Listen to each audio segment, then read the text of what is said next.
क्या आपको मालूम है बैटमैन मूवीज ने हम सभी को बेवकूफ बनाया। हम सबको बताया गया कि जोकर मोस्ट डेंजरस विलन है और हम सभी ने मान भी लिया, लेकिन ये तो सिर्फ सरफेस स्टोरी है बॉस। रियलिटी में शायद जोकर विलन है ही नहीं। बिलीव नहीं हो रहा है स्टेटमेंट पर? वेल हो जाएगा, बस वीडियो को एंड तक देखना अगर आपका दिल मजबूत है एंड डार्क ट्रुथ को फेस कर सकता है। आप जस्ट सोच कर देखो, मूवी इंडस्ट्री का सबसे खौफनाक विलन एक ऐसा बंदा है जिसके पास कोई सुपर पावर ही नहीं है। उसके पास ना ही $1 बिलियन है और ना ही एलियन वाली आर्मी है लाइक थानोस। बस उसके पास एक purple suit, picture perfect smile and थोड़ी सी पागलपंती, थोड़ी नहीं कुछ ज्यादा पागलपंती। बैटमैन जहां पर $1 बिलियन खर्च कर देता है एक्सपेंसिव गैजेट्स के लिए, वहीं पर जोकर सिर्फ एक पेंसिल से पूरे माफिया को हिला देता है। एंड ऑनेस्टली जोकर की हर एक पागलपंती वाली हरकत सिर्फ एक ही चीज दिखाती है, सिस्टम ऑलरेडी टूट चुका है। अरे एल्विश यादव के सिस्टम की बात नहीं यार, गौतम सिटी के सिस्टम की बात कर रहा हूँ। क्या जोकर ने गौतम सिटी को करप्ट बनाया? Of course not. Gautam city अंदर से पहले ही खोखली थी। पॉलिटिशियंस चोर, पुलिस बिकाऊ, कॉमन लोग हेल्पलेस। यार ये सिमिलैरिटीज मुझे रियल वर्ल्ड वाली क्यों लग रही हैं? रियलिटी में तो जोकर जस्ट एक मिरर था जिसको बैटमैन देखना ही नहीं चाहता था। जोकर का एक ही रूल था, सबको इक्वली ट्रीट करना है, लेकिन उसका मेथड क्या था?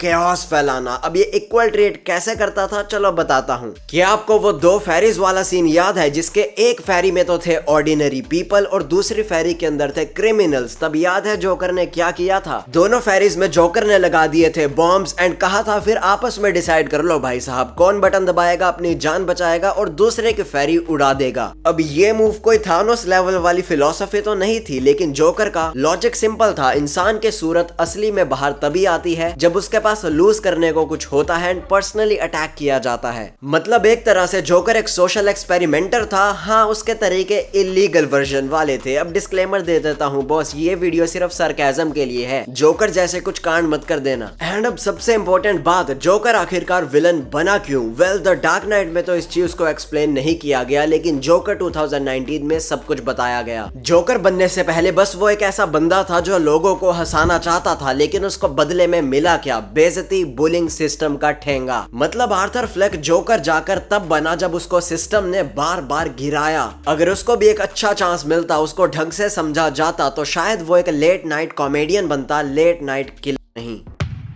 देखो, जोकर को विलन बोलना तो बहुत ही इजी है, लेकिन रियलिटी में जोकर जस्ट हमें गौतम सिटी के साथ साथ रियल वर्ल्ड की डार्क सच्चाई भी दिखाता रहा, जोक्स के रूप में, डार्क अंदाज में, इलीगल तरीकों से, यस विलन के तरीके से। क्या पता किसी पैरेलल यूनिवर्स के अंदर जोकर को एक विलन नहीं समझा जाता, बल्कि एक ब्रूटली ऑनेस्ट ऑडिटर समझा जाता है। तो जोकर ने विलन वाले काम तो जरूर किए, मैडनेस को स्प्रेड किया और दुनिया को लिटरली जलता हुआ सर्कस बना दिया। उसके बस अगर तरीके सही होते, उसके इस वाइल्ड फिलॉसफी को एक राइट डायरेक्शन मिली होती, उसकी फिलॉसफी को टोन डाउन कर सही काम के लिए यूज किया जाता, उसकी अगर पीआर थोड़ी स्ट्रॉन्ग होती, व्हाइट वॉश कर देती उसका कैरेक्टर, तो शायद वो गोथम का प्राइम मिनिस्टर भी बन सकता था। तो नेक्स्ट टाइम जब कोई बोले व्हाई सो सीरियस, तो समझ जाना वो जस्ट एक सिंपल लाइन नहीं, बल्कि एक कैरेक्टर की पूरी फिलॉसफी है।